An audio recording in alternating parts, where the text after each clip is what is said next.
welcome this afternoon to a health seminar on sleep. Are we good? Okay, a little bit louder. I just looked up real quick on the internet. How long do you think we sleep in a lifetime? So over a lifetime, how many years do we spend in bed asleep on average? A third, yep, 26 years of sleep in a lifetime. So that's quite a bit. And that's one of the questions I have for God someday is, why? And I asked Katie here earlier, and she says there's so much that goes on when we sleep. And I'm looking forward to learning more. I met Katie a few years ago. She was kind enough to share some sleep studies with my students and some research, which I was very grateful for, and I'm looking forward to learning a lot this afternoon as well in the area of sleep. I just want to share a Bible verse with you. It says, I will both lay me down in peace and sleep, for thou, Lord, only makes me dwell in safety. So it's the Lord that really helps us get a good night's rest, right? When we rest in Him and we can trust Him. And so I'm grateful for that. So, about Dr. Katie, she has spent the past 10 years studying and researching sleep quality. Research trajectory has spanned sleep efficiency, sleep quality, sleep disordered breathing, the obesity paradox, nasal disuse, and tongue strength. She's particularly interested in identifying how or why someone who is of normal weight can be quite unhealthy and someone who is obese is still metabolically normal. This is the obesity paradox. How we breathe, especially during dream sleep, seems to be especially important. Prior to doing this research, Dr. Katie was a clinical health educator for 2 decades.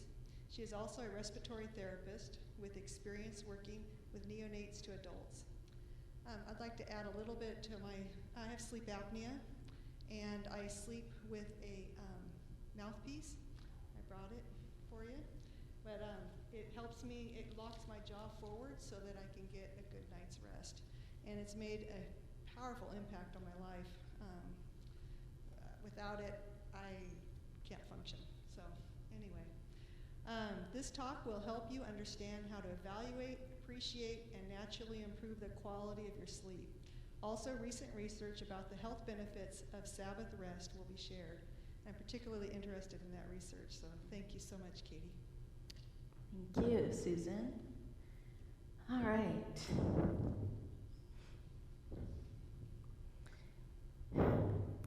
Well, welcome. Yeah, I know, I'm still testing it. So, like Susan said, one of the main reasons why I became so extremely interested in sleep quality, because I was working in preventive medicine for about, 20 years.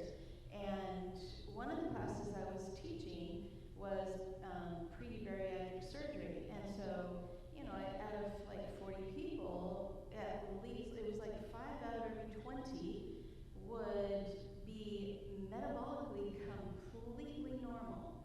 There was nothing wrong with them other than they had extra weight. And I was like, why? How can they still be, their insulin levels normal, their blood pressure, blood sugar,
quality? What are you looking for? Some of your friends, if they ask you that, you can be able to share some tips with them, and some ways to protect your sleep quality, and also treating any sleep disordered breathing. I'm more on the prevention end of it. That's where my focus is, and there is so much that you can do the earlier that you start. And then I will also share some of our results from our benefits of Sabbath rest, which are, we are like one of the first to show longevity results, and so I think it's pretty exciting. Okay, so on this little table, you're going to see the stages of sleep, and we go through each of these stages of sleep every 90 minutes. And, we're going to go through them several times a night, ideally. Stage 1 is the time that ideally it takes you to fall asleep, which is about 20 minutes. That is normal. And stage 2, we spend half of the night in stage 2. A lot of people think that we should be spending that time in deep sleep. So stage 3 and 4 we just call deep sleep right now. It's slow wave sleep, if you see that in any of the research.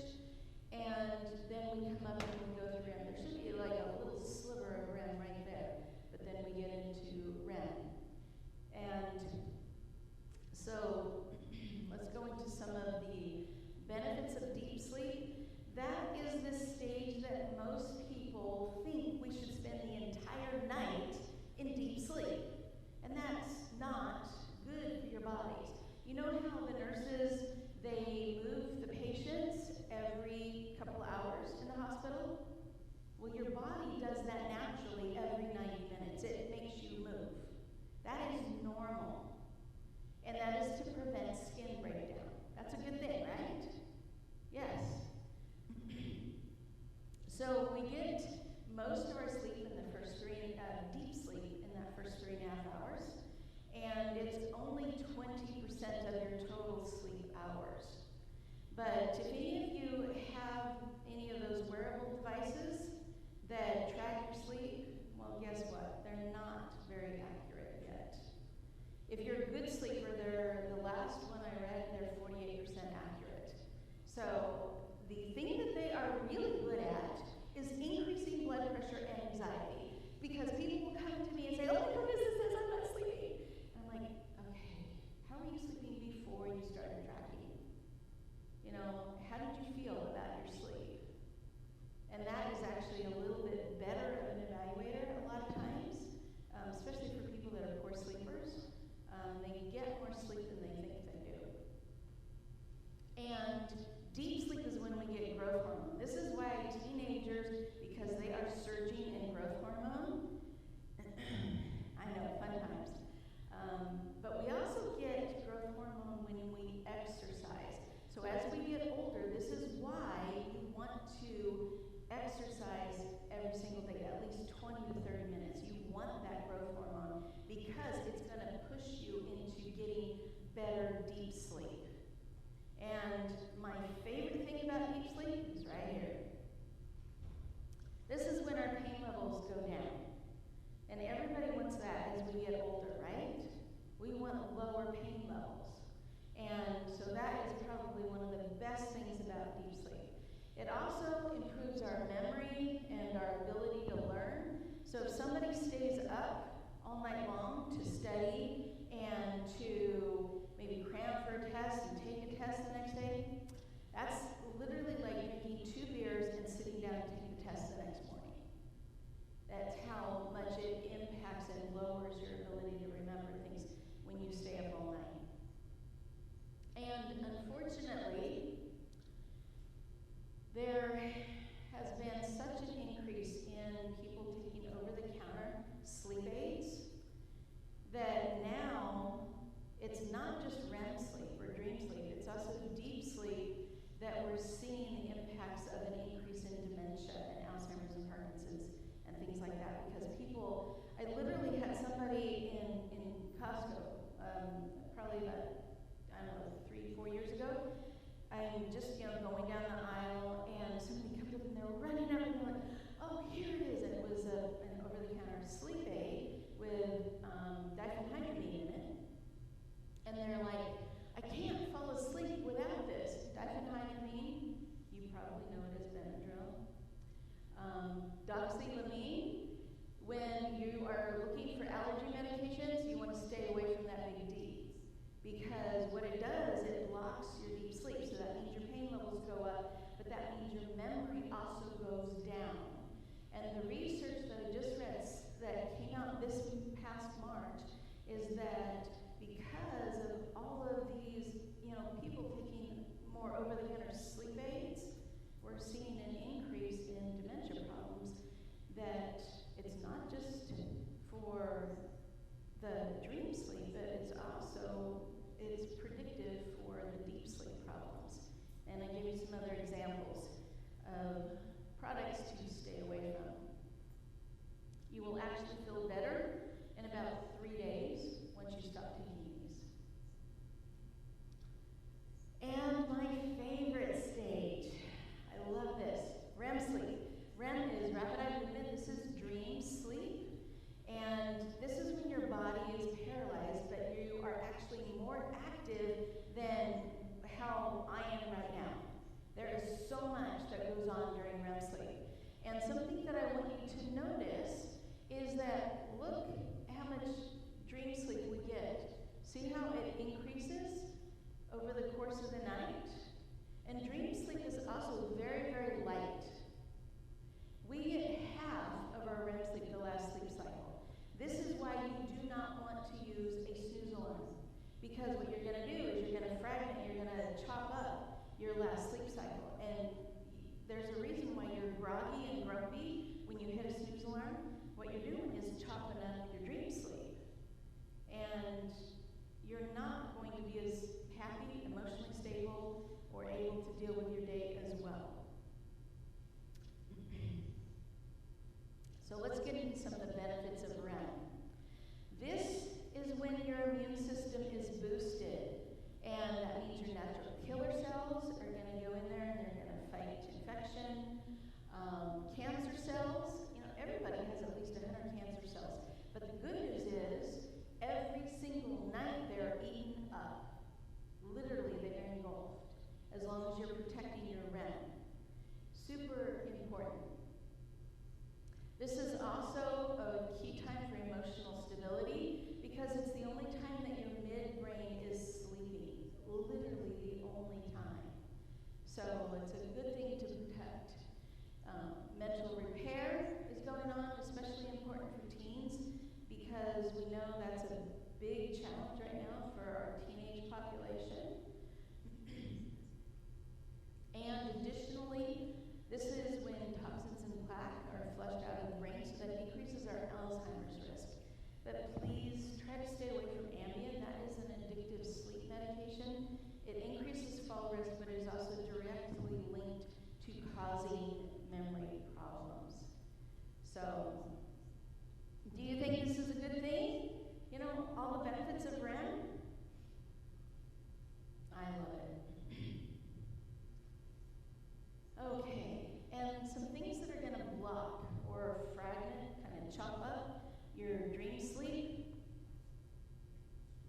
Untreated sleep disorder breathing, SDB for short, mouth breathing for easy understanding. That is the most common reason why somebody is going to have fragmented dream sleep. And if you look at this picture right here, a lot of people are going to go, oh, isn't that cute? Isn't that a great picture? Do you know what I see? I just see mouth breathing, and I see the whole trajectory of health problems that are going to happen. I didn't see it 11 years ago. I did not see it. I guarantee you most primary care providers do not see this, do not ask about it. And so that's one type. And then caffeine within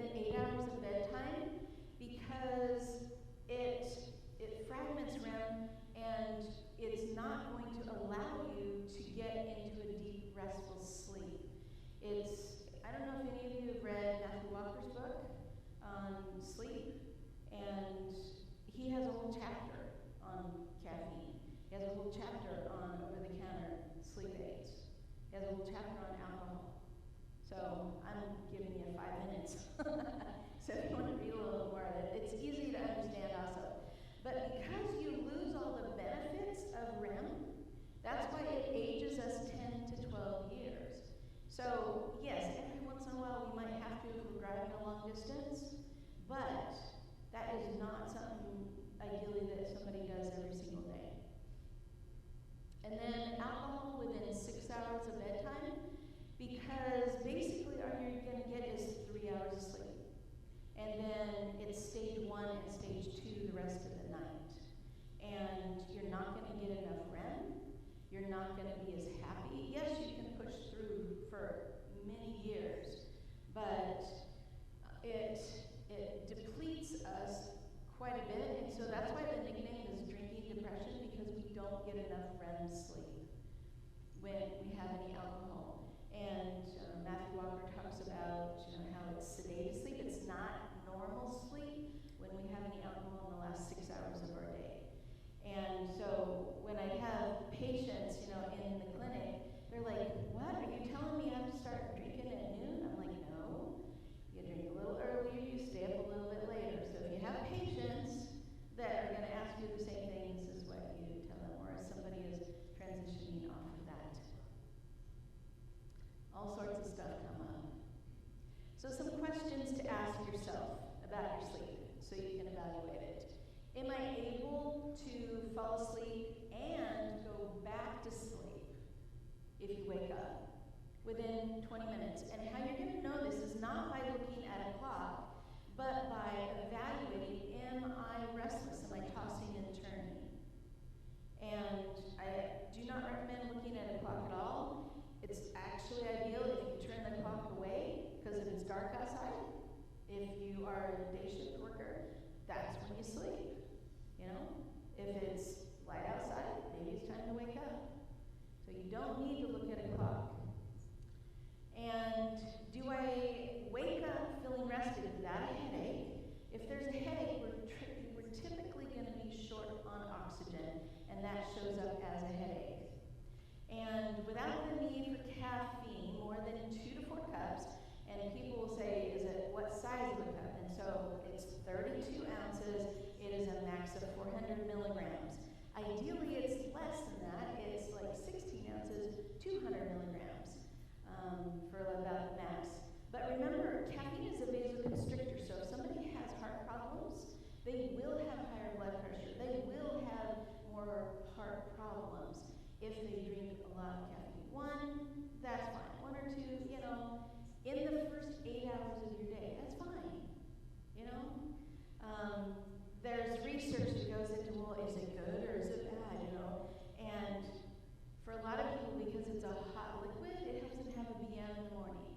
You can just drink hot water also, first thing, in the first 20 minutes. That will help you have a BM.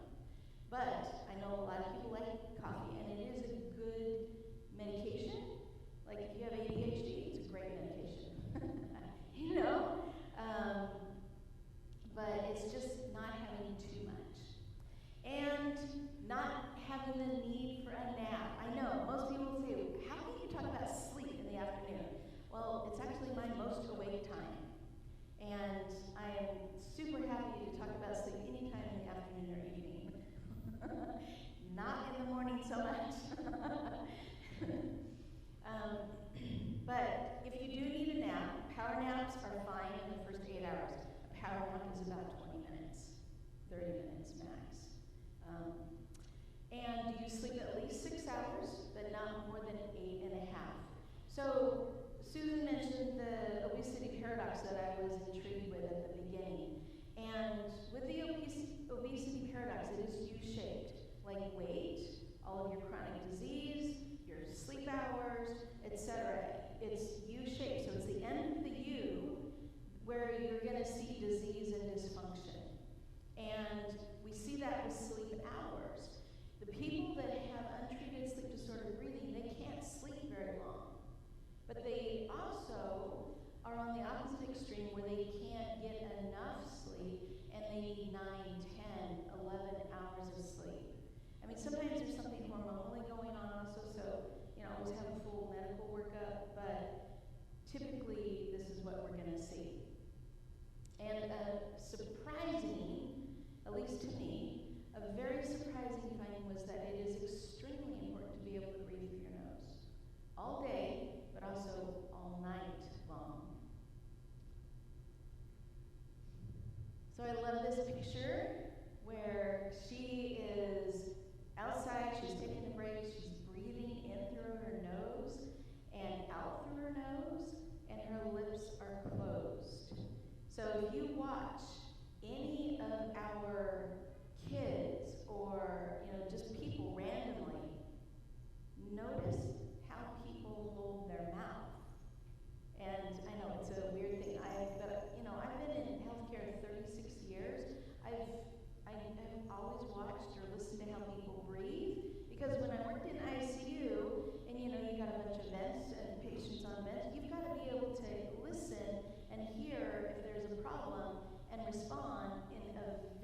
naturally smile. But you don't want to see, let's see if I can do this. Like, I'm going to exaggerate it, but where you have to move your mouth around to be able to swallow. That is one of the things to help you see. And Dr. Zaggy, who has this little graphic with the tongue being on-off switch for nasal breathing, he's from the Breathe Institute in LA. He is one of 275 ear, nose, and throat doctors that is also a sleep medicine doctor. There's only 275 in the US. So I don't know who is in this area, but if you ever have any type of a sleep disordered breathing problem, typically if you're looking for prevention, you start with ENT. If you go to sleep medicine, most of the time they're 3 months behind. They typically only treat the severe obstructive sleep apnea. They don't treat the restrictive process of breathing problems. And that's why I would always recommend starting with an ENT. They're much more focused on prevention. And if you're lucky enough to get an ear, nose, and throat doc plus a sleep medicine doc, that's a good thing. One of the things I've also learned in the airway conferences is that if you ever need nasal surgery, it's a good thing to keep the first layer of the turbinates. That helps so that there's less scarring in the nose. It also slows them down because they have to be a little more particular and do a cleaner job. And it also helps so you don't get empty nose syndrome, which is not being able to breathe. You know that we taste through our nose? So try this. Take a bite of food, but then plug your nose. When you eat your supper, plug your nose. You're not going to be able to taste your food if you can't smell. It's crazy. But that's another thing the nose is good for. Here's another tongue exercise for you to try. So you guys have all done that little tongue click where, so what you want to do is you open your mouth as wide as you can, but you're going to hold that tongue click on the roof of your mouth with your mouth as wide open as you can. And you want the tongue not just touching in the front, but all the way at least in the middle. You're going to see the frenulum here.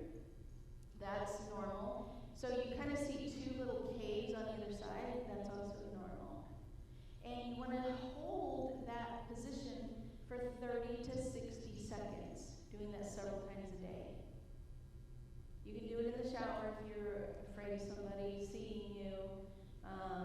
But it's a really good thing. Sometimes people are going to get a cramp in the back of in the middle of their tongue because they haven't been using as much. Eating crunchy food also makes your tongue work out. And it's a good thing, not just for the tongue, but also for the gums. And that's also good for the heart. If we have a low resting tongue posture, so again, if we have like a deviated nasal septum, that's the most common, where you can't breathe through one side of the nose.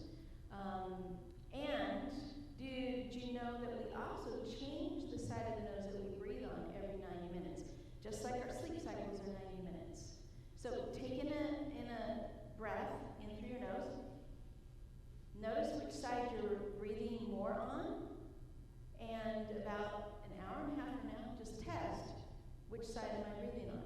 If somebody has a deviated nasal septum, they will snore every other sleep cycle. So having a low resting tongue posture, if somebody's looking at their phone, they're going to look down. Where's the tongue go? That's another thing to be aware of.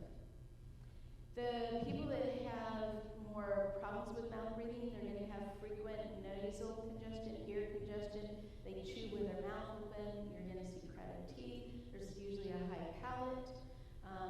Over or underbite is malocclusion. Retrognathia is where the chin is back.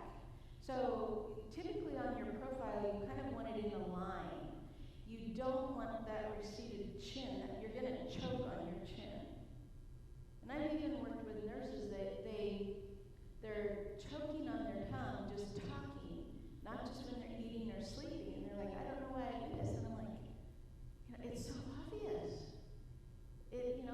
but again, not every primary care provider is aware of these types of things.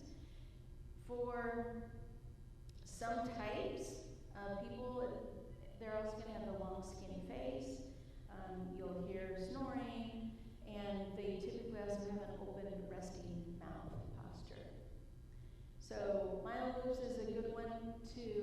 So these are Instagram. I put Instagram pictures because if there's any kids, students that watch any of this information, they are more likely to get their news from Insta than they are from any other resource. So what untreated mouth breathing predicts, and prediction is the strongest form of research. Basically, if you understand it, is less oxygen to the brain. That's the easiest way to understand it. But it is directly linked to diabetes and heart disease. That is like over and over and over again. And the reason why is your body is trying to wake you up to breathe. So it's going to raise your insulin levels, it's going to raise your blood pressure to wake you up to breathe. And so all of these things are predictive. PTSD, we know that recruits that are mouth breathers will experience more PTSD, but it's also harder to treat. The good news is HBO, hyperbaric oxygen, in the big oxygen tanks, they used to use them for, treating people from the bends from scuba diving. That treats even severe resistant PTSD. Takes 8 treatments, but it is treatable. Pregnancy, adverse pregnancy outcomes, 40 to 50% of all pregnancies, 40 to 50% of second and third trimester pregnancies have untreated STDs. So what do we see in the clinic? We're going to see preeclampsia. We're going to see the insulin resistance. Those are the 2 first things we see. And it's usually not treated, it's not asked about, because, it's just for a short amount of time. It's only for 6 months. But the trajectory of the patients would be much better if we would. And so many other long-term health outcomes for the kids, not just the mom. So each of these things, it is predictive. If you can think of kind of the foundations of health, like the ABCs, the alphabet, as simple as that. So most healthcare providers, we've had 50 years of diet education and exercise, and those are always going to be useful, always. But we're skipping over A, B, and C. This is what you learn if you ever have to take CPR training, cardiopulmonary resuscitation. We learn about the ABCs. But cardiologists, do they ask their patients, do they evaluate their patients for any mouth breathing problems after they've had a heart attack? No, they don't. It's very rare. But the patients that they've recently had a heart attack, well, yeah, that's fixed, but if they're not getting oxygen, guess what the heart's going to do? Again. So the ABCs, airway, breathing, circulation, that is foundational for sleep, and it's part of this braid of health. So yes, you're always going to need diet. Yes, you're always going to need exercise. But we got to put sleep quality in there if that braid is going to stay.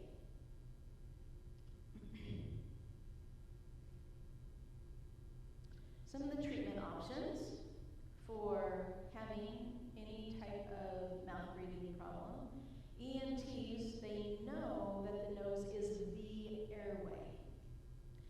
And so if somebody goes to a sleep medicine doctor, remember they typically are going to only treat the severe cases. That's where you stop breathing 30 times an hour.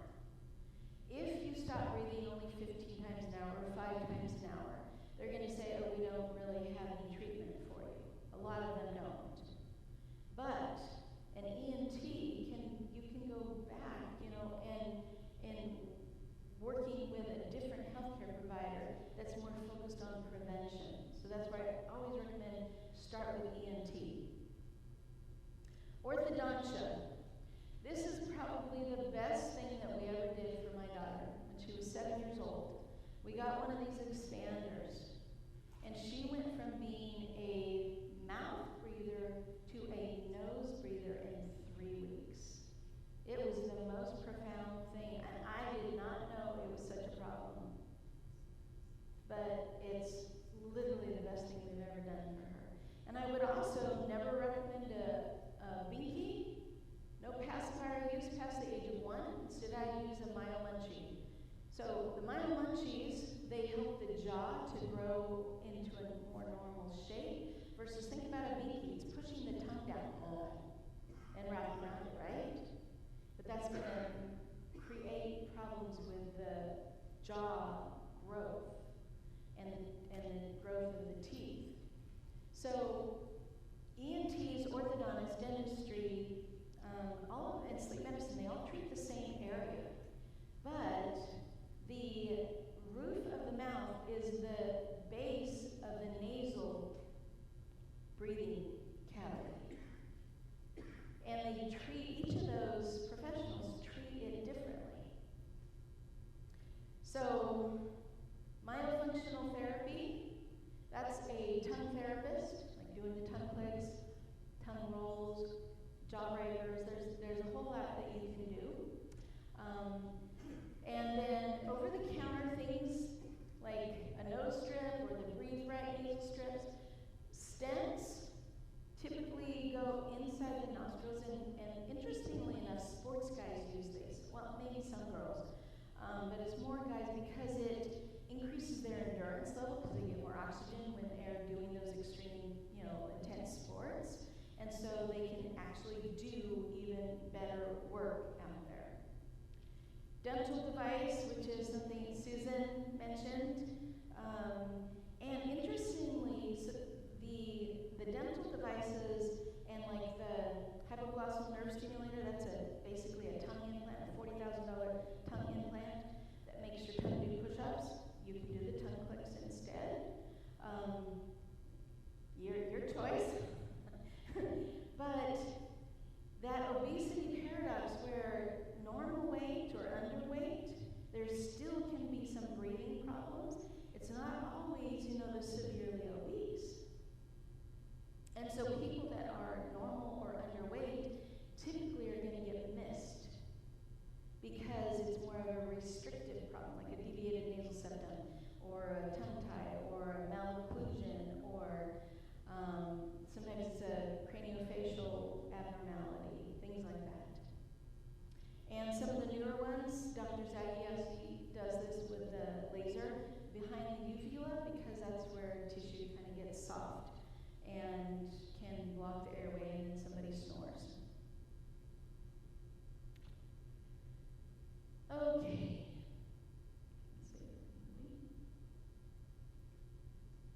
There we go. So only after treating any sleep disorder breathing or mouth breathing problem, that's when we focus on sleep hygiene. And that's when it can actually make a difference. I could talk about this picture for probably 15 minutes, but that is not going to be the focus. We're going to focus more on some of our sleep quality tips. So I'm just going to cover the 3 stages and give you a few tips. Tips for falling asleep within 20 minutes. If you're falling asleep in less than 10 minutes, then you're actually overtired. So if you are able to keep the same, basically within about 60 minutes, the same sleep-wake schedule, what you're going to do is tell your hormone levels when to change and by how much. And it does not matter if you go to bed at midnight or if you go to bed at 8 or 9 p.m. It does not matter. It's that you keep that same circadian rhythm so that your body knows when to change those hormones and by how much. Changing your body temperature 1 degree 2 to 3 hours before bedtime. So you can go for a walk.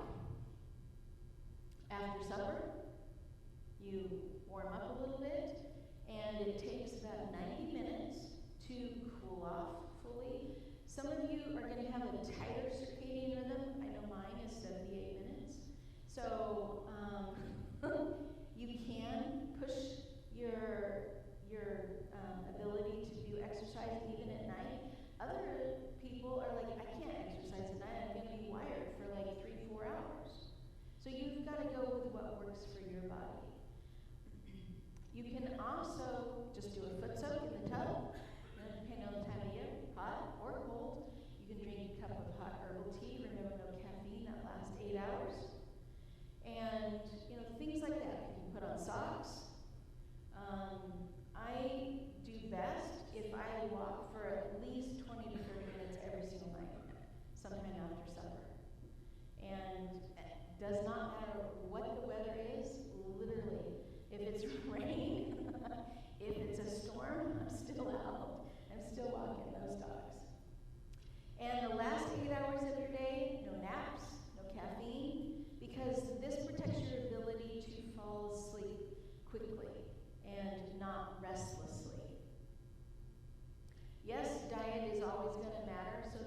quarter of your plate is protein, quarter is whole grain, half of it is color.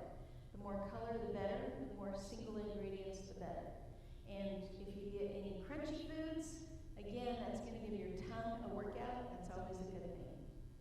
And low added sugar. Those two things, low fat, low added sugar, that has been shown in other research that it makes a big difference on our ability to fall asleep and not have reflux, things like that.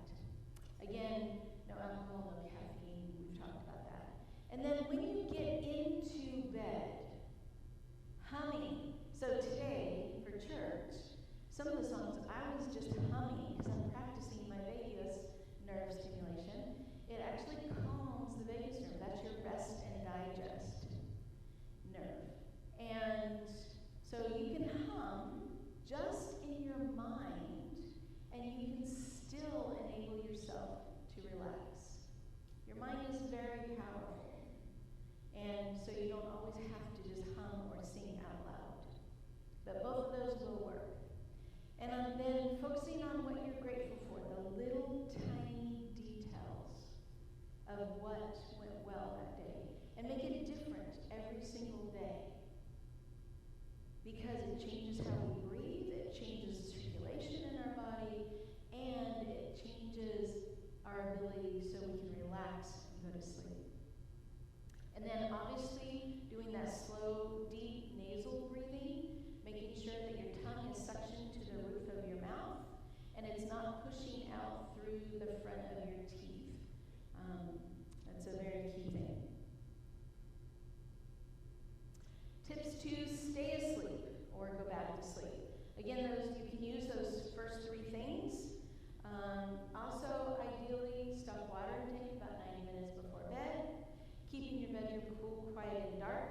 If you need any night lights, it's ideal to only use red. Red does not change the hormone levels in your body.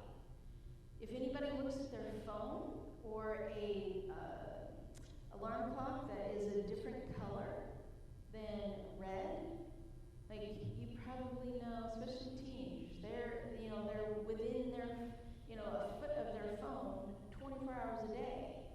But if you look at your phone in the middle of the night, that is caffeine to your brain hormones. And you will wake up at the same time every night to get your hit of caffeine. Your hormones, what you're telling them is, I want to wake up at 3 a.m. to look at my phone. Nothing's going to change. You cannot help anybody at 3 a.m. typically. So put your phone in another room. Charge it in another room. If you use it for an alarm, spend $10 on yourself and get a regular alarm clock. If you have a busy mind, your mind is hamster wheeling, this is really, really common. So what you want to do is get out of bed. If you're tossing and turning, get out of bed and go into a different room, a different area. Like if you have just a one-room place, go into a different area. And what you want to do is something creative with your mind. So you can read a paper book, you can journal, you can do a jigsaw puzzle, find a word, word search, coloring books. Anything that is creative, you're going to use the creative side of your brain that calms down the overthinking side of the brain. And you might need to do that for 20 minutes. That's a short circadian rhythm cycle. Or you might need to do that for an hour and a half. It doesn't matter. What you want, remember, is that high sleep efficiency, the high compact sleep hours. That is what decreases the swelling in your body when you have that high sleep efficiency. And so even if you're only going to get 6 hours of sleep, it's going to be highly efficient, and that means that you get all the benefit of deep sleep and REM, and the swelling goes down in your body. Versus if you're laying in bed for 9 hours, but you only sleep for 5, how are you going to feel? Lousy, right? We feel lousy if we do that. So I test myself every once in a while. I'm like, well, let's see if this is going to affect my sleep and health. Because I need examples to share with my patients. And I know that will never work. When I was studying for my comprehensive exams, I had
Your lungs go to about where your belly button is.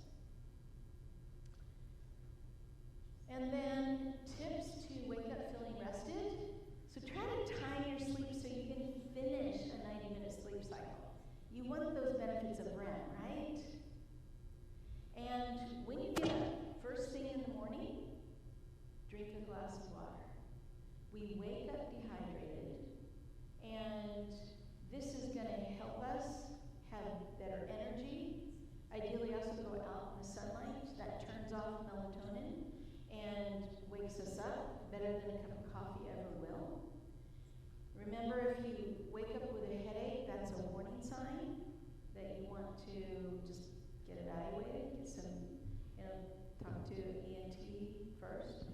And ideally, eating a balanced meal within about 90 minutes, making sure you have protein and also color, and staying away from those snooze alarms, staying away from doxylamine and diphenhydramine. And then we have the Sabbath.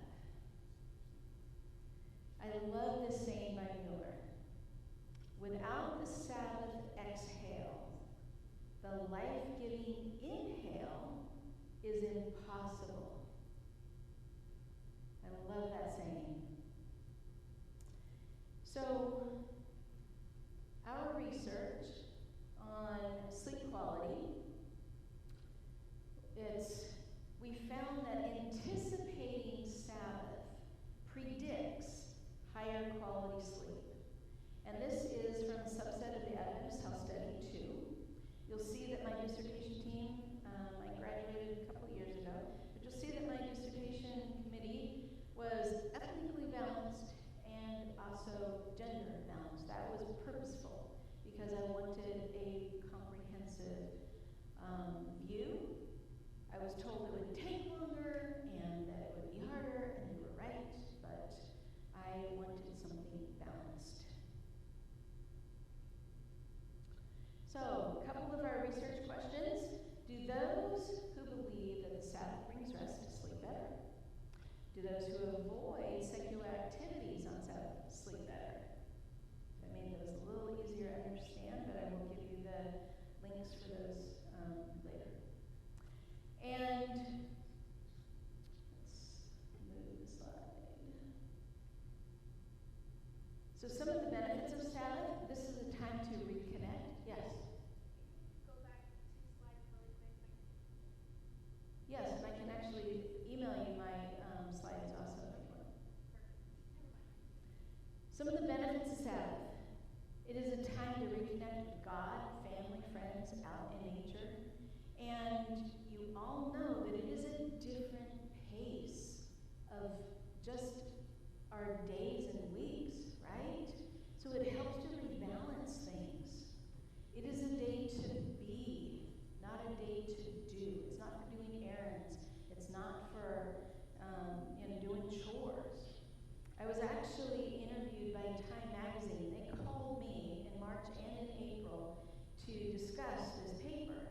And it's from a non-Adventist view, even though the owner of Time grew up Jewish. They were like, well, how do you do a Sabbath? Is it okay to go grocery shopping? Is it okay to, and they had all these, those are errands. That is not relaxation. That's not being. And it took an hour for them to understand the different ways that you can actually enjoy a Sabbath and how it is so different. But it was a fun talk. So right now they can't publish it because of the war going on. So we don't want any backlash. But if you read that in time, sometime hopefully, then you will know the research behind that. And Sabbath also improves our overall mental and physical health. Shockingly, it increases our productivity.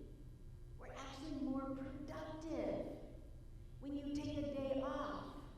I find that really exciting. Decreases our stress, helps our brain give us rest. I also like to view Sabbath kind of like as a weekly vacation day. That helps not add, that is kind of understand it a little. And as far as sleep quality, I see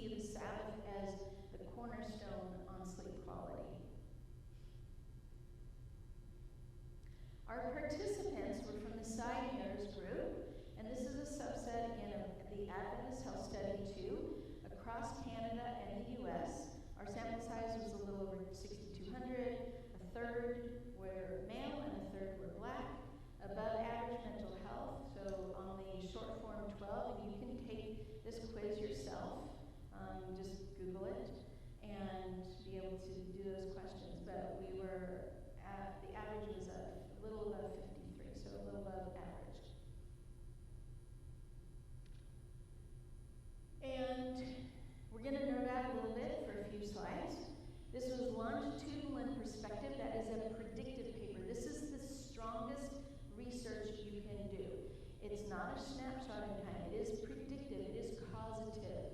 So that means we know that it is going to tell us something that will happen. And the results are from 2005-6 for wave 1. Wave 2 was 2010 to 2011.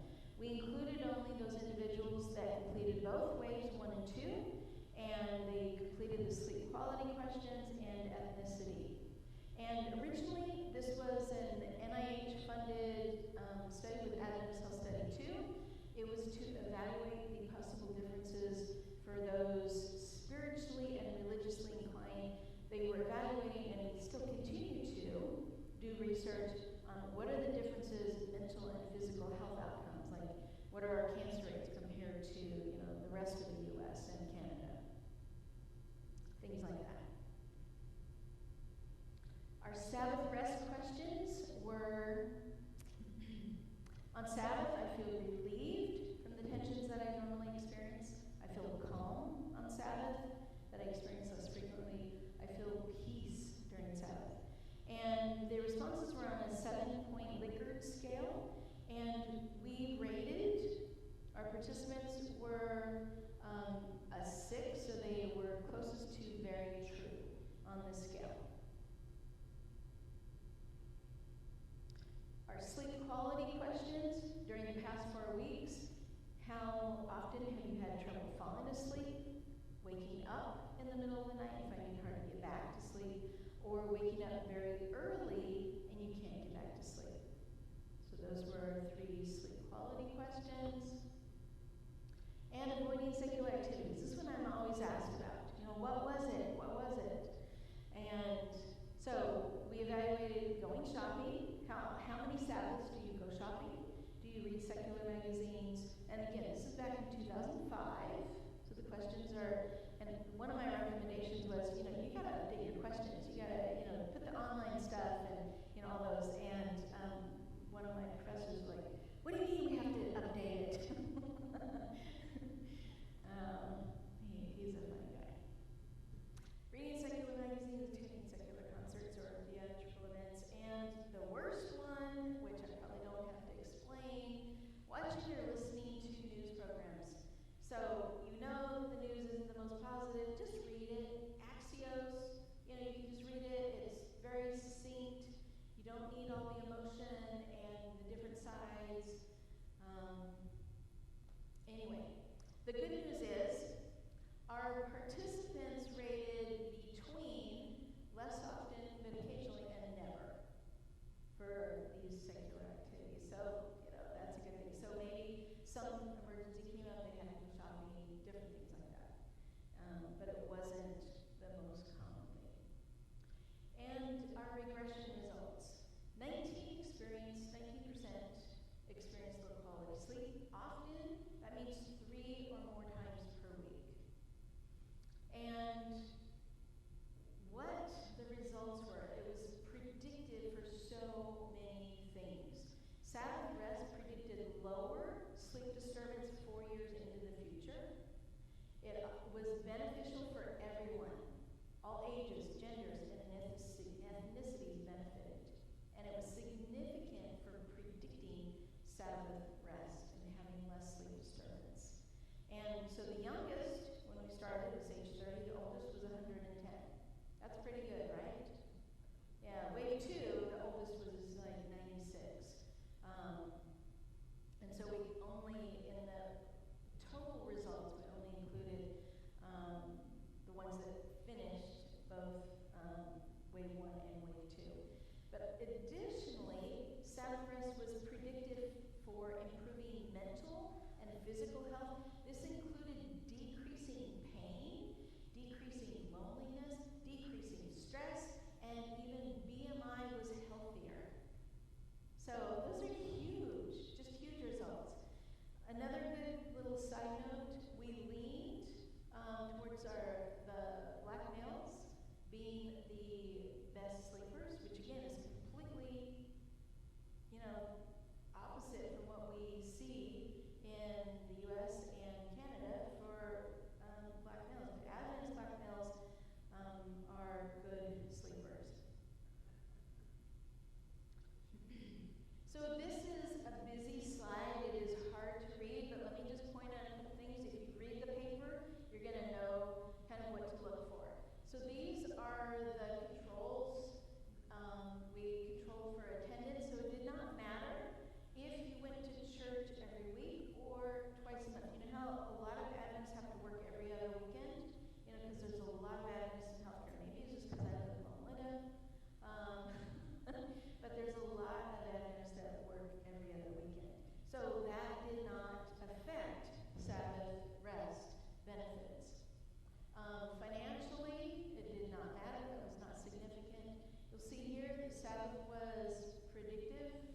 but the secular activities was not.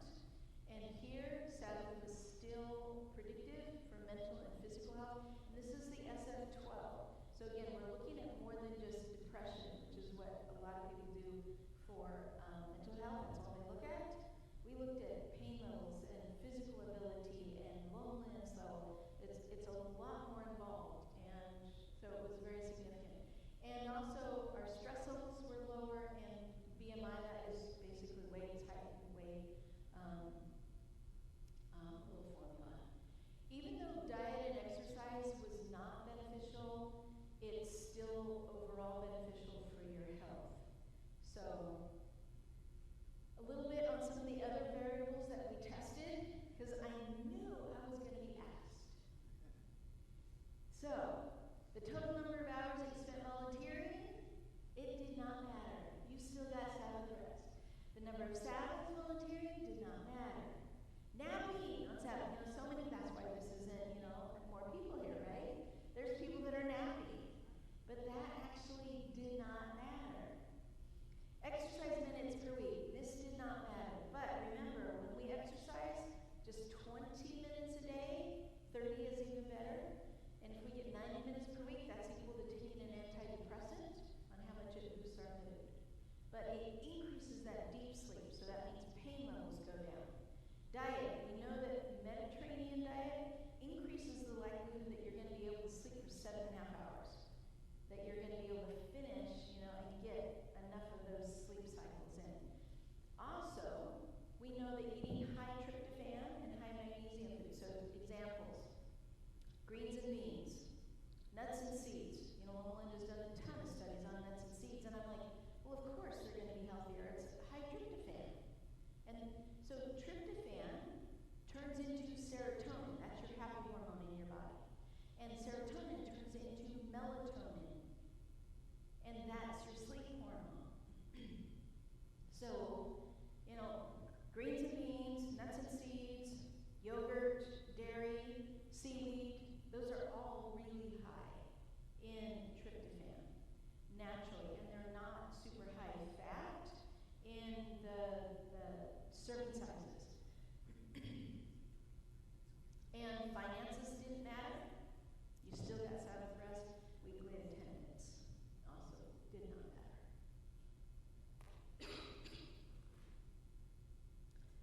Our results were so significant that we actually were asked, excuse me a second, we were asked to do mediation.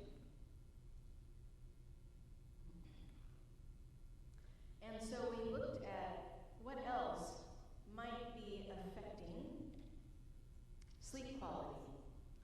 So we know that these 5, eating meat, stress, mental, physical health, and sleep hours, we know that these are all going to increase sleep disturbance.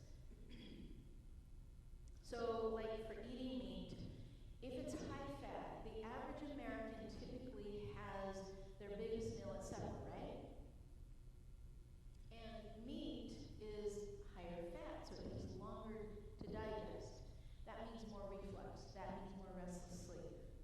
So this is why. So if somebody is eating meat at noon, at lunchtime, it's not going to affect them the same way that like if somebody was eating that at supper. There's a huge difference. And the research doesn't always go into that. And also, when you're looking at the mental and physical health outcomes, remember that we had the SF-12, short form 12, that also evaluated pain levels and loneliness levels, because each of those, in and of itself, will predict less able to have high quality sleep. But Sabbath rest meant that each of these problems were less in our population.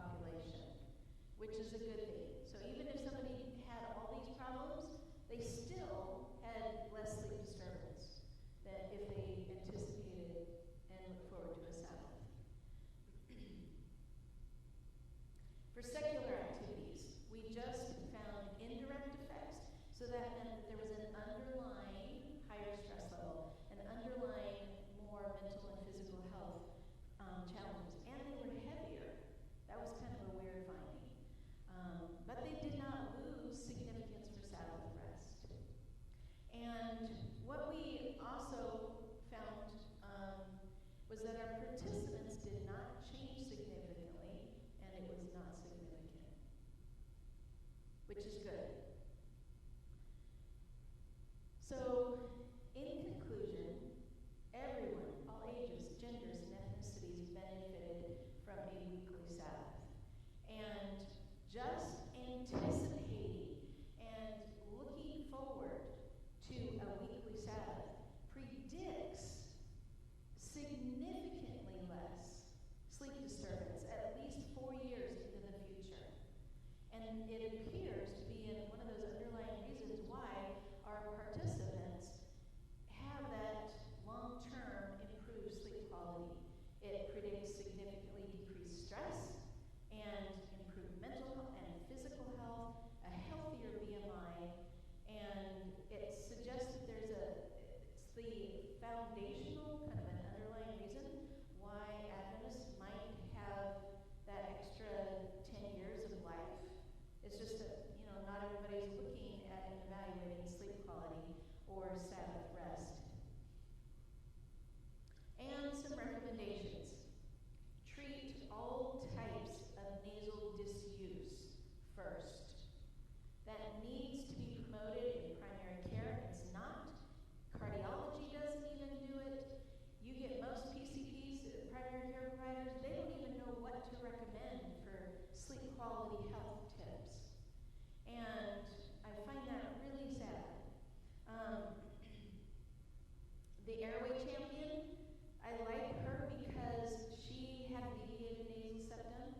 She also had tongue tie, and she does some really good myofunctioning therapy tongue workout examples that you can actually evaluate for yourself and do. And this is something you can do every single day. It takes maybe 3 minutes, but it is something that can help. Aim for your last meal to be low fat, plant protein, to keep that sleep quality high. Protect your sleep hours, getting at least 6 hours, ideally 7.5. And then practice those sleep quality hygiene tips and adding some sleep quality research or cognitive behavioral therapy for insomnia into sermons. This makes sermons a little bit more practical and useful also. And something that you have here, your beautiful beach. I love this statement by Pastor Connor. The Sabbath is how we fill our souls back up with life. And with that, I will end. If you want to connect, I'm on LinkedIn. You can also be able to read papers for free. Researchers, not all of the researchers have the $5,000 to make their papers free for everybody to read. So I recommend that you go to ResearchGate and you can just get them all for free. So thank you. Susan said there might be questions. I am open to questions, or if you want me to go back over something, I can. But thank you.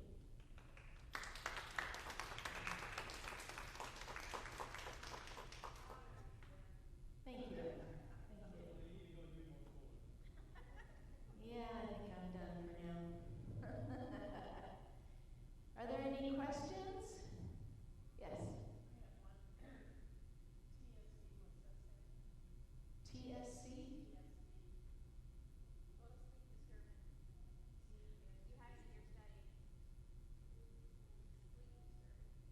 Let me go back. TSD? Total sleep disturbance. Sleep disturbance. That was on the very first slide.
No, it depends on your job.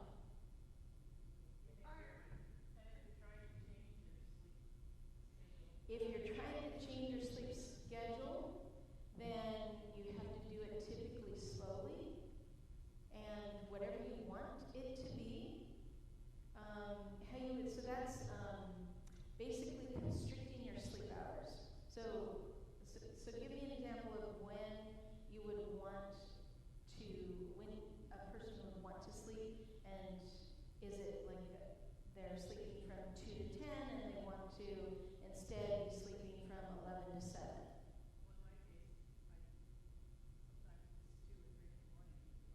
Mm-hmm. Right. So what you would do, right, what you would do not get into bed until 1:45. And do not look at any blue light device, no TV, no computer, no nothing like that the last hour and a half. Because remember, blue light's a stimulant. It's like caffeine to the brain hormones.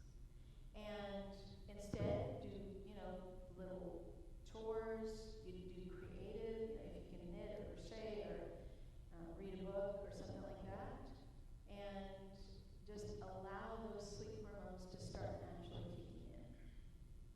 And it's going to take about 6 weeks, because you only want to change it by 15 to 20 minutes each week on going back. You have to do it slow because you're changing hormone levels. And changing hormone levels do not happen fast. No. If you want it done successfully. Does the amount of water a day that you drink make any difference? Yes. Because if we're dehydrated, we're going to be cranky and we're going to be more restless. That's why you want to start your day with a glass of water. Because we're sweating and we exhale a lot of water vapor, I guess you call it. So we wake up dehydrated. I would not recommend drinking a glass of water before bed, because then patients tell me that they get up at midnight to have a BM. That's not an ideal time to need to rush out of bed. It's like start your day with a glass of water instead. So, and then about every hour and a half you want to drink water. If you have coffee or tea, it's every other coffee or tea you would have water in between that, because caffeinated drinks are a dehydrator, besides being a vasoconstrictor, tightening arteries. So, yeah. Yes? So how long is it actually in your bed before you actually want to fall asleep? Like if you have a nighttime routine where you're reading, you're having a worship, and like how much of that can be in your bed, or do all of that outside your bed, just in your bed when you want to go to? So the best is you get into bed when you're going to go to sleep. The bed is for sleep and intimacy only. That's it. And the only caveat is if somebody reads for maybe 15 minutes of a paper book, not be a blue light device. Because even with my kids, so I give them, they have 30 minutes spent in their bed, or physically in their bed, and they have 30 minutes before their lights out. So saying just like 15 minutes of maybe actually in your bed just reading. Yeah, so kids is a little bit different. You still want to do that wind down routine, having it the same every single day so that they know the routine. Their snack time is going to be up to an hour and a half before bed, because their hormones are they're much faster than in adults. And again, watching the blue light device with teens, it gets really hard. And so if you can get them to stop all blue light devices at least 20 to 30 minutes before bed is ideal. If you have little ones and they get up in the middle of the night, like 4 a.m., and want to get in bed with you, what you do is you have a pillow and a blanket beside of your bed on the floor. And at least here in America, I know most places all around the world, it's like everybody sleeps in the same bed. Here in America, that doesn't go over so well. But if you set up a little nook for them, they know that if they get afraid, they can come and they can sleep right beside you. But it's on the floor. So, I don't know if that answered enough of your question.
know you guys are blessed. You never get anything over like 70 degrees here.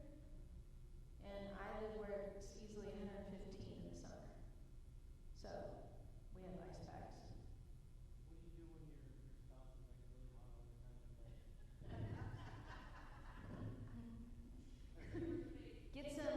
Get a bowl of ice cubes and put it in front of a fan. Seriously. One more time. Get a bowl of ice cubes, put it in front of a fan. But you have the fan blowing in the room, but not on the face, because you don't want to dry up the nose. The hot house increases the growth of facial hair up here. Good thing you shaved then.